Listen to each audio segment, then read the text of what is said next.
Everybody can see what I have on the screen. So it is a Blackboard class. Give me 1 second. 1 moment.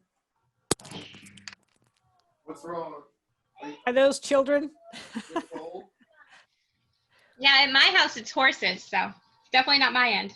Oh, well, that's nice. We've got dogs. Every once in a while, the dogs will start barking. So Yeah.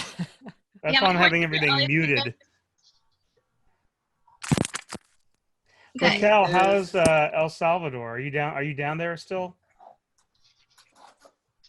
He is part cat. So as soon as I don't pay attention, he'll try to meow or call attention for me. Sorry, my son. So, Okay. anyways, so I enrolled everybody in this meeting into this class. It's in BB1, which should be up now. So you should have access to it, and you can play with it at any time during the day or while we're doing the presentation. On top of that, I also like to talk about this. We have a very tool that is third party and kind of related to Blackboard by its connection to the LTI. We have a faculty circle in Teams that has a lot of faculty already in it. And sometimes they'll respond. Like if you ask questions there to other faculty, like, oh, what do you do for your grading? Or I have this issue. Some might respond. We also have resources there that I've shared to other faculty. So it's not too bad to look and just scroll through the conversations. And since part of my workflow involves not only answering phones and emails, you can always email me at any time, but also involves being on Teams. If you do @Fernandez Manuel, or you just check the Teams and ask a question, I will jump in at some point throughout the day or during the week and respond. If it's an immediate request or concern, email me. It is the fastest way to get to me. But yeah, Faculty Circles is a great resource. You can, accessing it from BB1, you can click on that link and put in the code, and you will join that team as part of the supplemental materials that we have for this Perusall. Are you teaching the Teams course tomorrow? No, that is Andrew Hannon. Okay. But I would recommend it, given that we're now retooling for a more online activity. Teams is a fantastic tool to use also for classroom communication. Yes. And so my wife has been using it, and she says that she likes it better than Blackboard. Don't tell anybody. But because she says you can grade and you can make comments on students' papers and talk to students and meet with them, and it's a little bit more adaptive. And so I need to figure out how to do it. So I'm taking that tomorrow. All right. Yeah, I have a professor that's doing the Teams for the wiki. Instead of using the Blackboard wiki, she's creating a wiki in Teams. She is also sharing like document templates that way. It's also a good alternative to what's otherwise known to cause problems, which is like GroupMe in Discord. If you're on GroupMe and you yourself, the instructor, is not invited to them, then you can't kind of keep track of what they're sharing or what they're asking questions about. So you want to reduce the chances of academic dishonesty. I know in University of Texas, Austin, there was an article written about a professor that failed his entire anthropology class, if I'm not mistaken, because they were doing a GroupMe and they were sharing questions to exams. So this is a good alternative that keeps them from failing not only themselves but everybody in their class as well, right? Okay. So I like to start with what Perusall is before we proceed on how to deploy it. So Perusall is a digital reader, right? You upload PDFs, EPUBs, PowerPoints, all sorts of things into it. It now has video, so that's now a component that I'll talk about as a complementary. It now also allows you to upload videos as well. And it's a social annotation. It has a social annotation component, which is its main strong point, right? When a student highlights on a piece of text, either a word or a phrase, a sentence, or a paragraph, they have to add a comment on it, right, in order for it to submit. And those comments are shared publicly with the rest of the class. So if I define a word for myself, I'm also defining it for someone else in the class. If I'm asking questions or I'm reflecting on what the author is saying, somebody else can comment on that and say, hey, I agree or I disagree with your interpretation. And then you can get into a back and forth that would otherwise happen on a discussion board post. Or if you were keen or fond of the reading circles in a face-to-face class, that's what would have taken place in your discussion class, in your class time. You would have done a discussion circle. So that's what it can do for you in the online component. It also, because you can set it up as a graded component activity, it is an accountability tool because the student has to complete X amount of annotations in order for them to get a score.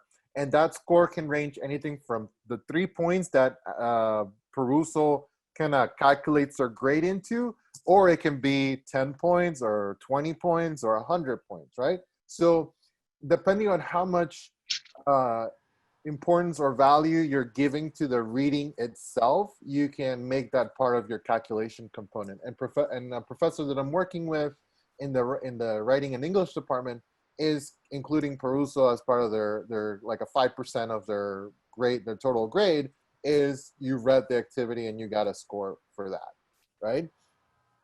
So let's talk about how do you deploy Perusall into your class, and then how does it function? What do you do inside of it? So I already have a couple links here and we'll jump on those in a moment. But in order to deploy Perusall into your class, you simply go to build content and go to web link, right? And it doesn't matter how many times I have something called Perusall Home. I'm gonna go ahead and call it Perusall Course Home. And I have this link right here, https app.perusall.com/LTI/launch. It is located on this resources area, and I'll talk about those in a little bit. But that is the link that you'll use every single time that you're deploying either just the entry point or the assignment activities. And you check this as a tool provider link. This link is to a tool provider, an LTI component. And because this is just the entry point to the class, you don't have to enable the evaluations, okay? So we're gonna click on no, and then we're gonna click on submit. So I'm going to click on this link, and it will take me to the Blackboard.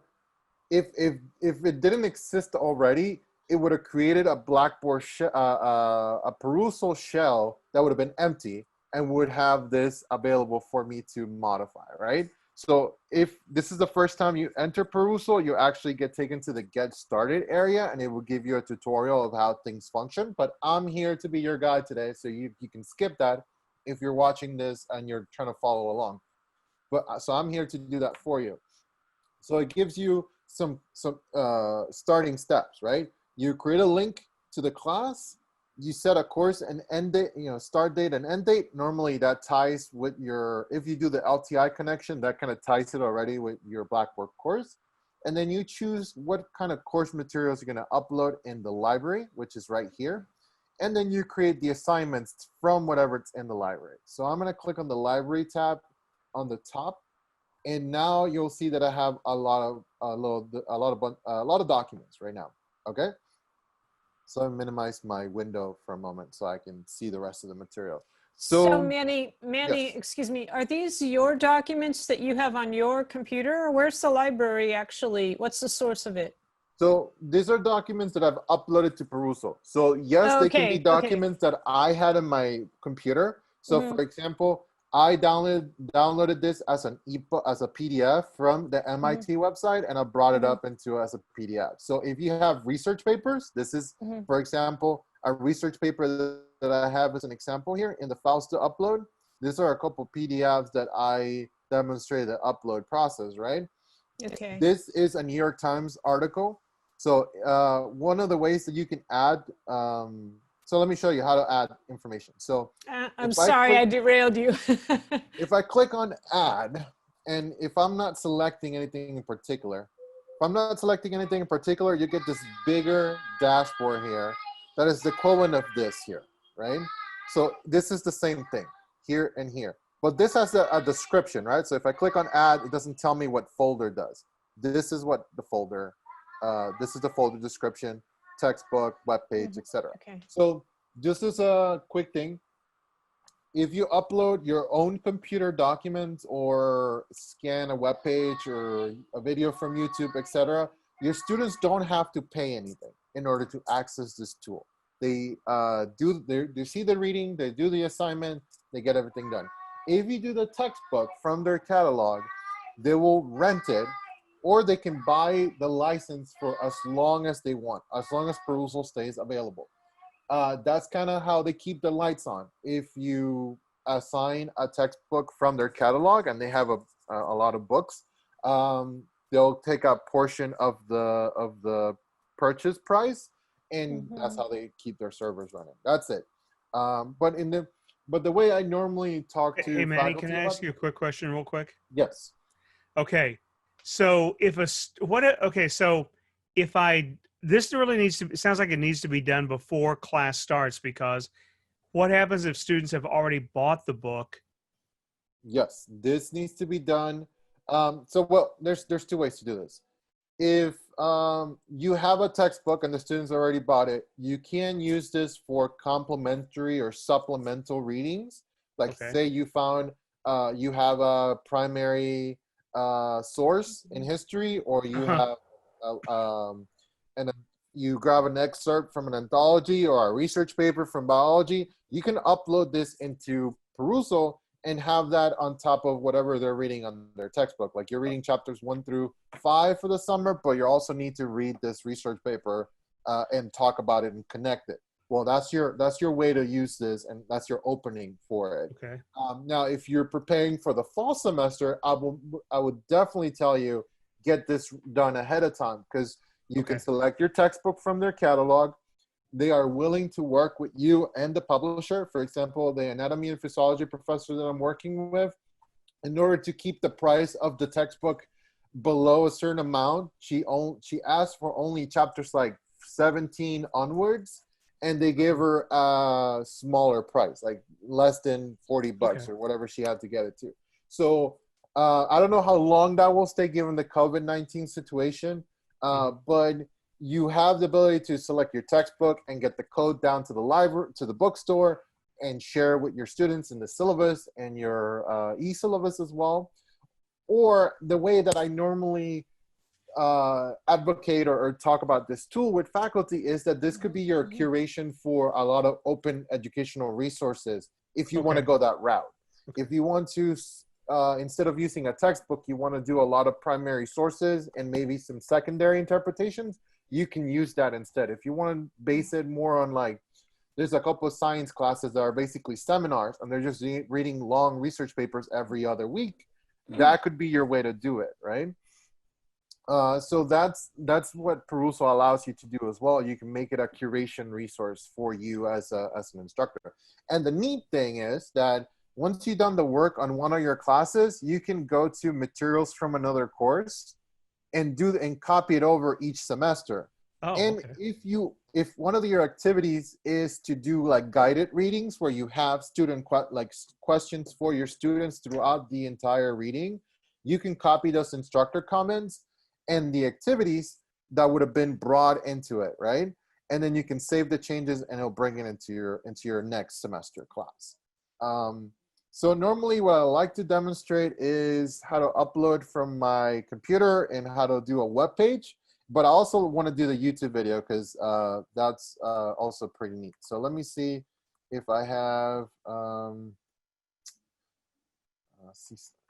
I use this for VoiceThread, so Civil War speech. There's a couple lectures from the Civil War that, okay, yeah, I don't know how good this one is. So you can go ahead and grab a YouTube video, for example, now that the video feature is open, and you can bring it in. And if you want to get more complicated, you could run 2 videos concurrently. So if you have like your presenter and then the content that you want to talk about, you can combine them. And we'll let this process for a moment. Let me go ahead and go to the New York Times and grab actually, be a New Yorker. Let's do it. Oh, higher education.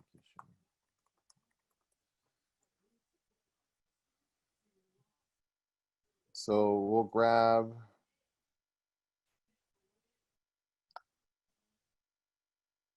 Okay, so we'll grab this link, grab that.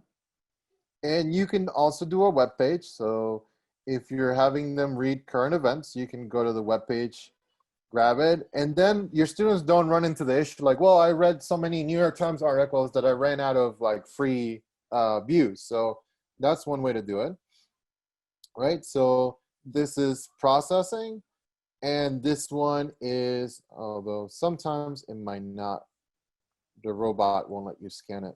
It depends on the web page. So sometimes it can be a little trial and error. But let's look at the YouTube video, for example. If I click on that, it has this feature where if you play the video,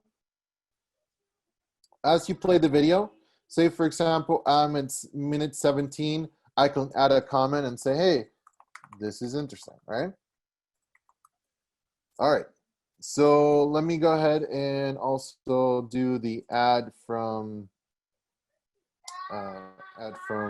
computer. Let me go to add from my computer.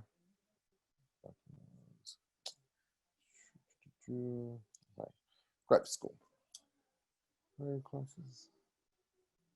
So I have this. Hold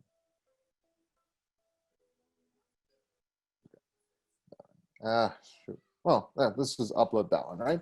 So that's a PDF, and it's a fairly big one, so it's going to take a while. But as I mentioned, you can upload PDFs, EPUBs, Word documents, etc. For if you do peer reviews, for example, you can have your students, you can upload your students' readings or writings as well, and have each other, break into groups. If you're organizing things by week and you like to be very structured, you can create folders. So this could be all the material for week 1. And then I could drag and drop things into the folder, right? So I can put here, put this here. Move this up a little bit.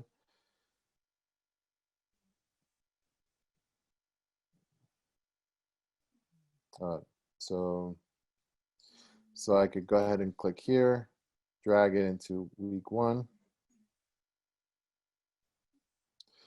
It's a little nitpicky, but okay, I can also bring that in here and so on. I can start organizing things by week if I want to. I don't see a lot of professors actually doing that, so it's okay. But yeah, there's your ability to do that in the library area. So you can get your content organized however you want and curated. And then we get to the assigning component, right? So if I want to go ahead and assign this reading, I select it from the library area. I select the specific reading and I click on assign. So it's going to ask me if I want to do all of the content or the page range. Now, if you have a PDF or book a book that has chapters and headings, you might also get the structure where it asks you, do you want to grab certain chapters, right? So I could select, I'm doing the Great Gatsby. I could do chapters 1 through 5, for example. And if it's a multiple component assignment, so I'm reading chapters 1 through 5, and then next week they want to read chapters 5 through 9, then I could do 2 parts, right? So there's 2 parts to this assignment. Then I click on Save Changes. And now there's an assignment activity here that the students need to complete, right? They need to open it and they need to do a certain amount of annotation. So let me get into the other option. So I'm gonna select all content for this one. I'm gonna go to the name and deadline, and this is where you can give it a more specific name. So reading and education, right? And you can add additional instructions. So for example, I have left several questions. Please answer at least one, right? And you can also have advanced options, right? So the default amount of annotations that your students can have is 7, right? If I have a professor in the urban education department that, because she was using Webpage OER resources that were not very long, so she modified the amount of annotations to down to like 3 or 4. So it depends on the size of your document. You might want to increase it or decrease it, right? You can also enable when this is actually going to be available to your students. You'll go, okay, I actually want to make this available tomorrow, then I'm going to set this for the date. And if you are giving somebody extra credit, or this is part of their, maybe like a group assignment, I can select who is going to see it specifically. So I'm going to give it to 3 people, right? And it's going to be marked as an optional assignment.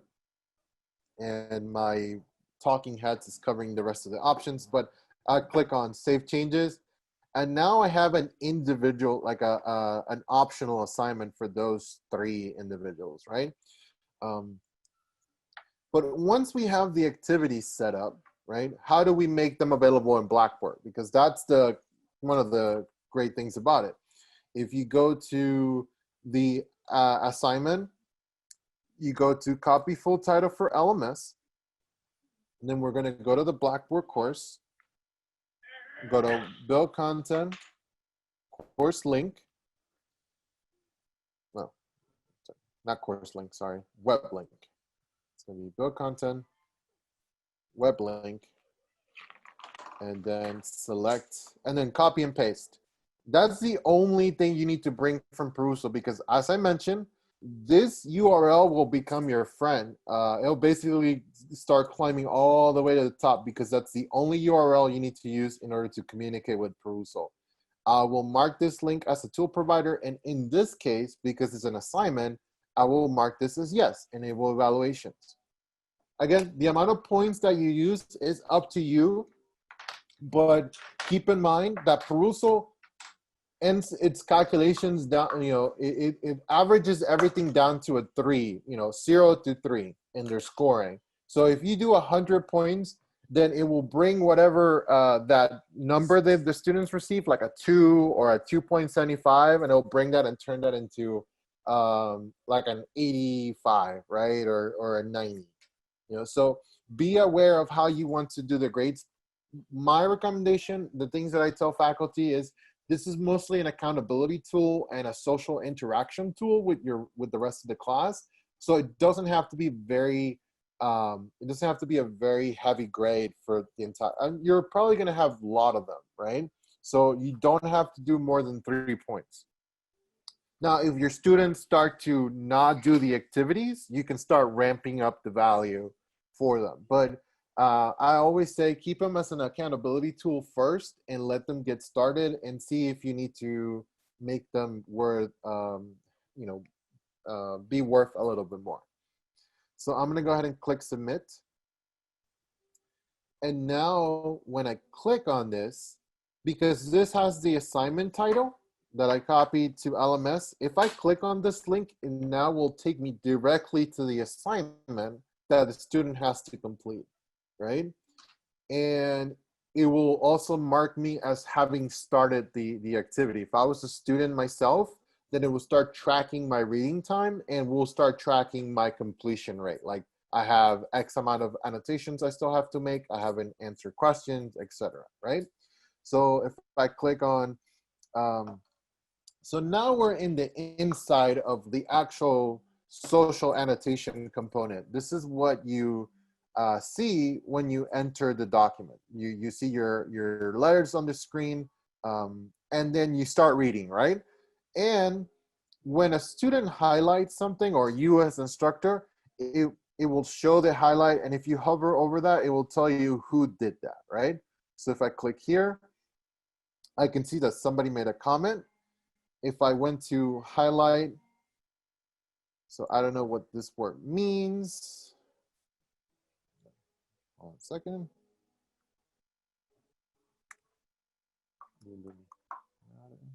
So I find the, hold on a second. Oh, that's not, okay. So try to find the definition. I don't know why it's so. Okay, so it's actually here. So I'm just going to call this. So I can do a hashtag definition. So I'm commenting, and it doesn't have to be very long, but you want to encourage your students to reflect and engage with the material that the author is providing, right? So this is a hashtag tool. If I clicked on that, then it would take me to all the comments that have the same hashtag. And right now, this is the first time that I've used this hashtag. Say, for example, if I did glossary, it would find that here. I have a colleague that went through another reading, and if I click on that one, it would list all the comments with that. It doesn't have to be the same person, but it will collate all the comments that have this hashtag in this area here. So your students can create hashtags by themselves, or you can encourage them to use specific hashtags that you've developed for them. So I'm doing highlights. Let me go to this one here that's a little bit more active. So I'm going to jump to the Fall and Rise of Reading by the Chronicle of Higher Education. So I'm going to show all comments. And let's see. Oh, sorry. This one's the old one. Okay. So as you can see, somebody commented here. You can also do image. You can do image comments if there is an image in the document. So I can place the pin and say this is red. Or I can grab a zone. So for example, if I'm looking at this graph, I can go ahead and click and drag and talk about this. Maybe a little bit smaller. Okay, what happens to 17-year-olds? Awesome. Yes. Right? So I can ask that as a question because I'm the instructor in this class. My highlights are in blue, but if the highlight is from a student, it would be in yellow. Now there's fundamentally no difference between you and your students other than the color that you allow them, other than the color that you have. And to some extent that you can actually flag things as inappropriate or delete them. But that's about it, right? But yeah, your students can comment, and this is what a conversation thread looks like. So this is the opening statement. Other people are commenting here. And for example, if you as an instructor or if other students find this helpful, they can upvote this and say, hey, I found this helpful. If you're asking a question for them to answer, I could mark this as a question. Same thing with your students. If your students ask a question and everybody else wants to know the same answer, then they can all mark it and then they all show this question has like 5 requests for an answer, right? So that's the components that you have. You have a WYSYG editor, right? What you see is what you get. So for example, I can do bold. If I click here, right? I like to sometimes just comment with emojis. Like it doesn't have to be very, so for example, where's the thumbs up, right? So if I agree with the author, then I might just do a thumbs up, or I might go and say, read this later and mark it, right? Other things you can do, or your students can do as well, is that they can star comments that they found useful. And then there's an area here where if I click on, it would show me all the comments that have been marked with a star. My own personal starring, like your stars would be different from someone else's, right? You can navigate the document. You can filter out comments by clicking on this option here at the top. And say, for example, I only want to see my comments. I can go from all comments to my comments, and it'll should make them disappear. So yeah, it should be only mine right here, right? The other thing I can do is, for example, if I want to look for a specific student, I'm gonna look for Bowser Nathan, click on Save Changes. and go back to all conversations. And there's only 2 comments by that person, but I'm going to click there, see what they wrote. I'm going to click on here and see what they wrote. Okay. And you have the option here to manually score comments as you go. The other things you can do is you can look for only comments you haven't read before. So because one of the things that Perusall encourages you to do is come back to the activity, right? Specifically, if I respond to Nathan, it would send them an email like, Nathan. It would send them an email and say, hey, somebody responded to you and said hello. Then that would encourage them to come back to the document and continue reading the activity, right? You can filter again by questions only. And you can see also by unanswered questions. So has anybody replied to this? Has anybody actually replied to this question? And this is one conversation thread, and this is a separate conversation thread. So if I answer that, then it would disappear. I think it's weird though. Then press that. And now if I go to questions only and then unanswered questions, that would have filtered out if I was in the same author, right? Other things you can do, and one of the things that might happen is that your students might have a lot of comments, or you have a student that's lagging behind a little bit and they might tell you, well, I try to go into it and comment on something, but so many people have already highlighted all the good stuff, quote unquote. You can tell your students to select no comments. So it'll give you a pristine version of what the document would have looked like before anybody else got into it. And they can start commenting away. So if I, for example, want to comment here, right? Who is this person? Right? The comment will disappear, but it would have taken that comment. So I can engage with the piece as if I was the only person reading it. And once I'm done with that, I can turn this back on. And well, coincidentally, somebody actually responded. Somebody had actually looked at what this person's name is, what they did, and so on, and put that in there, right? So that's something that the students might find useful if they find themselves overwhelmed to some extent by too many highlights. You can always tell them to filter out, engage with the text by themselves, and then respond to other people. Yes, that's cool, Mateo. What? Okay, keep going. Okay, so other things you can do. Other things that you can do as any user can do really is that you can create notes. So if I wanted to engage with this piece in private, I could click on new, and I'm gonna call this why students do not read. And I can start, okay, well, I think it's smartphones, right?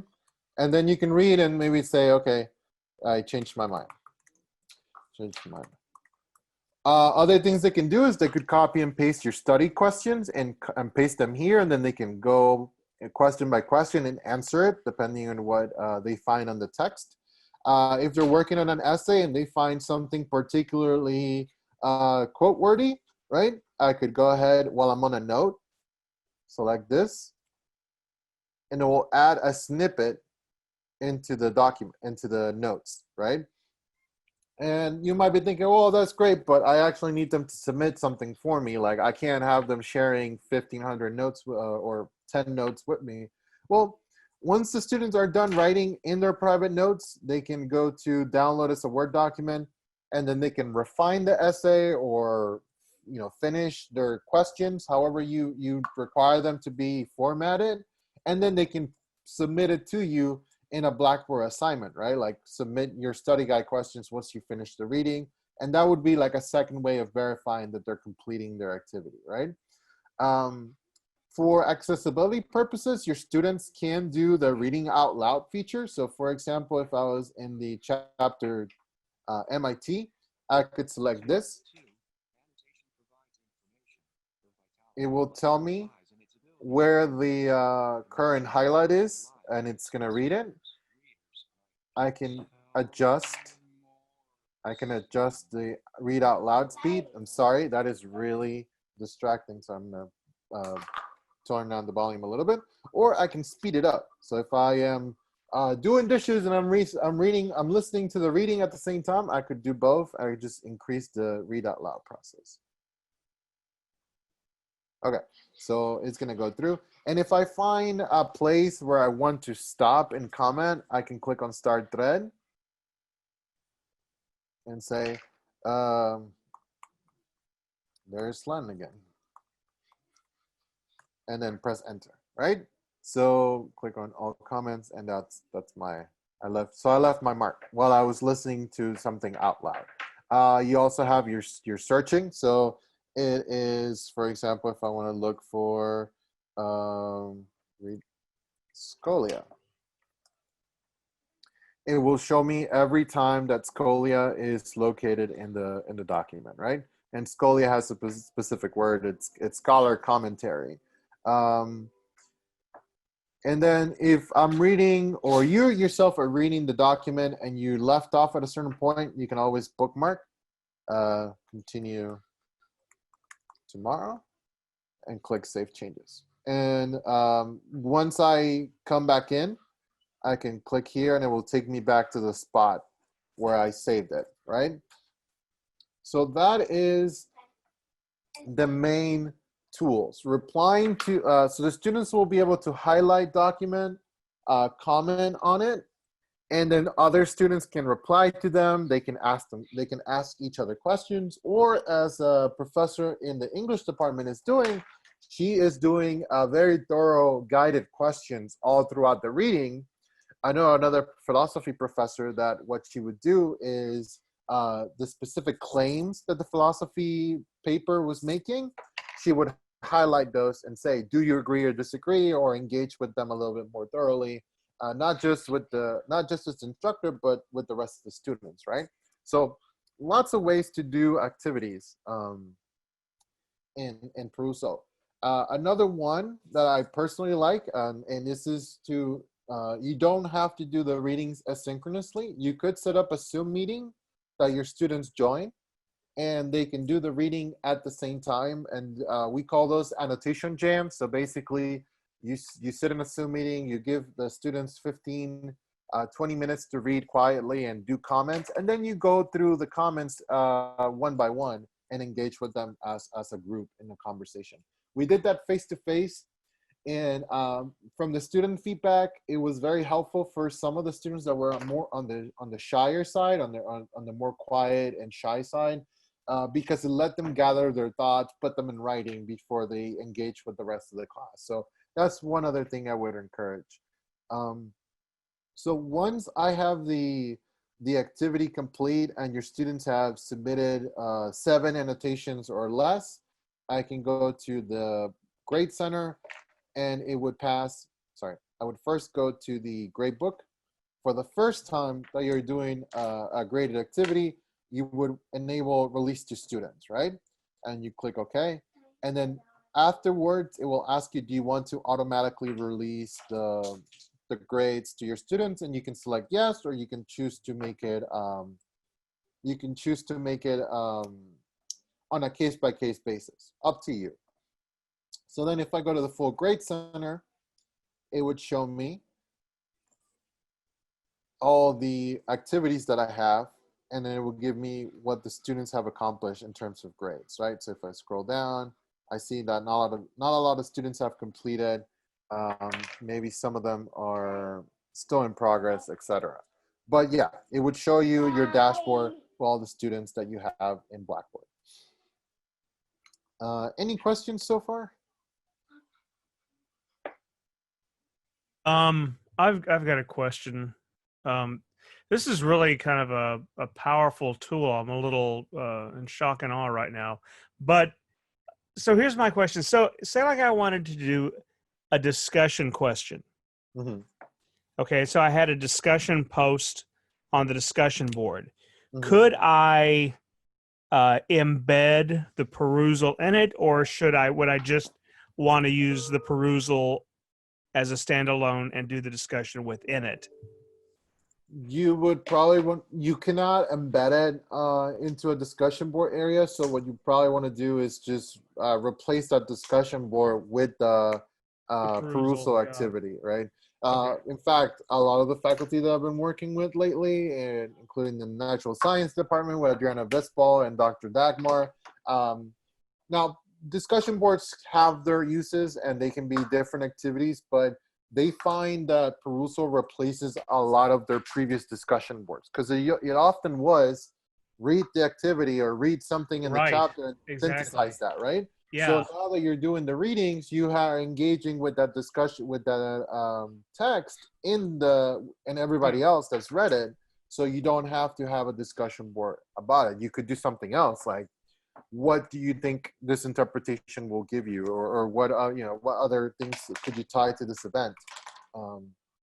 But you don't have to make it read this and then come to the discussion board and reply with something, right? Yeah, you would just do it all within that by itself. Okay.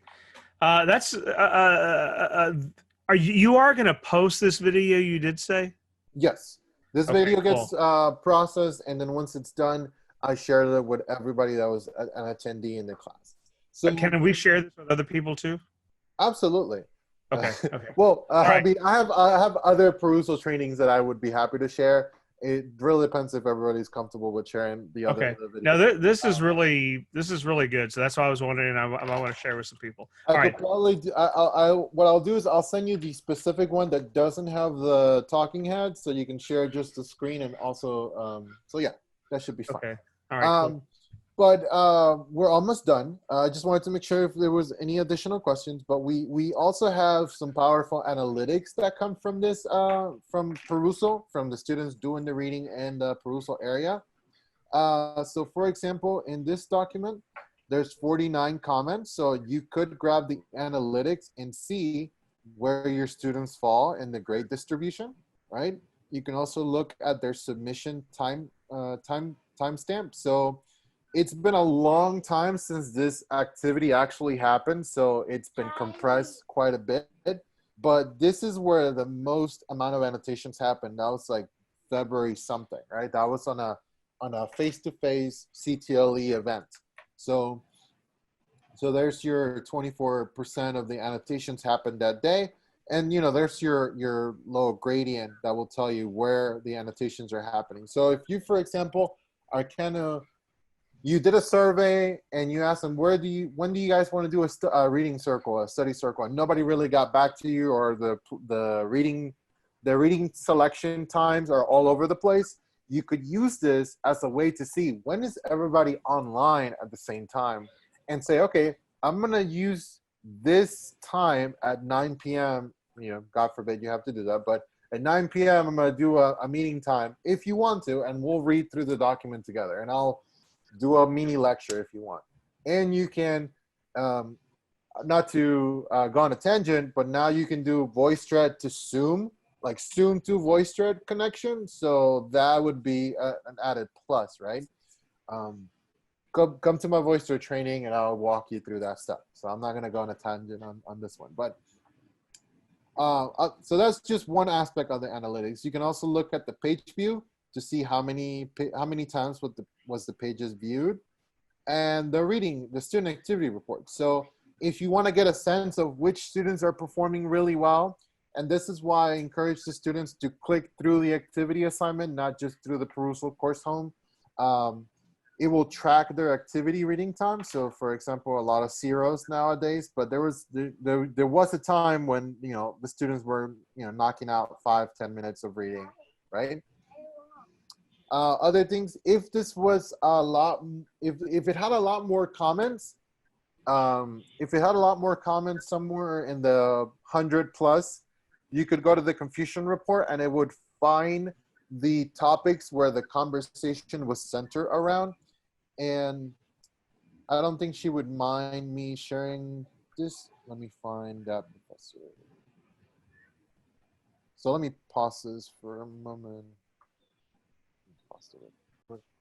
Okay, so going back to the demo here, if I go to the course home area and I go to the assignment, one of the things I can do here is I can go to all comments, right? And again, it gives you the option to start manually making changes to the score. Professor Visbal, actually, she has their policy. She uses Perusall very heavily.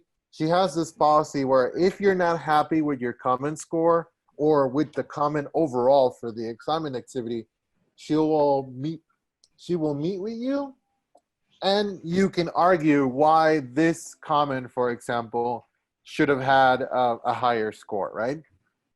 So we have something along the lines of 49 comments. I'm going to increase this. And one of the things you can do is download as a document. So this would actually download it as a Word document, and then I can do whatever I want with this. I can copy and paste specific comments. Let me reshare my screen so I can do my entire desktop.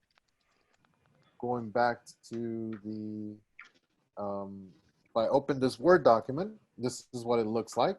So now I have who commented, what was highlighted, who commented, when, and what the comment was. So you can share this with your students, and if you actually go to the PowerPoint that, if you go to the Perusall sandbox, you would see that after the activity is over, I had a couple of documents that I downloaded from a couple of sessions ago, and I made them available. So now you can share all the comments with your students, and the students can then use them however they want to, right? So if they want to include somebody's well-researched comment as a quote or as a citation, you can do that as well, right? And you can encourage them to do that.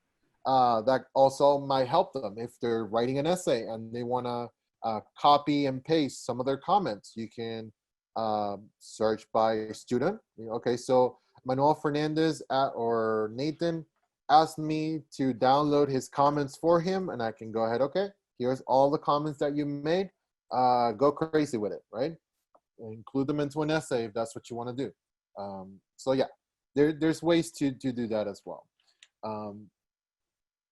So that is a couple other things. We got a couple minutes. A couple other things. You can make announcements from here as well as in Blackboard, and they go to the student's Mail account. And you can set up a conversation channel, or you can do one-on-one conversations. So if I wanted to talk to a specific person and say, hey, you need to, you are missing 5 more annotations. You can kind of send them, you can send them a reminder through Perusall and bring them back into the area. You also, your students and yourself have access to your notes. So like you can look at all the notes that you made. And if you want to share one with your, with a classmate, you can go to share and say, hey, I want to share this with this person, right? And then click Save Changes, and that person will now be able to see it in their own notes. Lastly, if you want to engage in collaboration with another faculty, you can go to Access and send this to someone that is not named person in your class. So if I wanted to share this with a professor in Paul Fortunato, I can make him an instructor, send an invitation, and now he's an instructor in this class instead of just a student, right? And that makes for some changes. Normally, I tell faculty not to mess with the settings here, but I would be more happy to go through those settings one-on-one. But this is what your grouping allows you to do. You can select for Perusall to automatically assign students into groups. Normally, I tell faculty to make the groups pretty large because it doesn't hurt to have all your students see everybody's comments. It doesn't become too overwhelming. And if it does, you have the filtering option, so it should be perfectly fine. You can tweak your scoring component. Again, I would be happy to meet with you one-on-one if that's what you want to do. And then you have advanced settings like when do you want to sync the grades. You can make this automatic, or manually, and I'll host a lot of other things if you're interested, right? So that's about it. If I was happy with the changes that I make, I would just click on Save Changes, and it would take that into consideration. It would be good to go. All right. So any more questions before the final comments or anything like that? I had a quick question. Yeah. I was just wondering, when it does the reading out loud for accessibility, can it read in other languages? Could it read in Spanish, for example? That's a good question. And when you mentioned you were teaching Spanish, it immediately popped into my head. Let me look at their support documentation or make Okay. that request, and I'll get back to you on that, okay? Okay, thank you. Okay, now just one closing thing. As I mentioned at the beginning of the session, we have this Perusall faculty circle that you can join. We also have this resources that you can copy. If you want to have instructor permission, then you can copy this documentation to your own class. You can make this unavailable and only use this for your own references, but we have student resources here. So if you make Perusall available in your class and you don't have the time to go through every single student question, you can tell them, hey, go to student resources. You'll get how to get started. Why do I not see all my classmate comments if you make them into smaller groups? How to highlight, or if I cannot highlight a part of a text, what can I do? And here's some instructions here, and how is annotation quality determined, and so on. And in the resources page, there is a PDF that we did for the CTLE symposium, which some example activities. It's just your usual, like what I mentioned earlier, annotation jams, collaborative investigation, passage papers, and guided readings, right? So those are resources available if you're interested in. Just reply back to me once I send the recorded meeting, and you can let me know if you're interested in that as well. All right. I'm gonna go ahead and stop sharing. So that about does it. So if there's any additional questions, I'll be more than happy to stay for a little bit longer. Thank you very much. Thank you so much. All righty. Thank you. Excellent. My pleasure. Thanks, Manny. Y'all have a good day.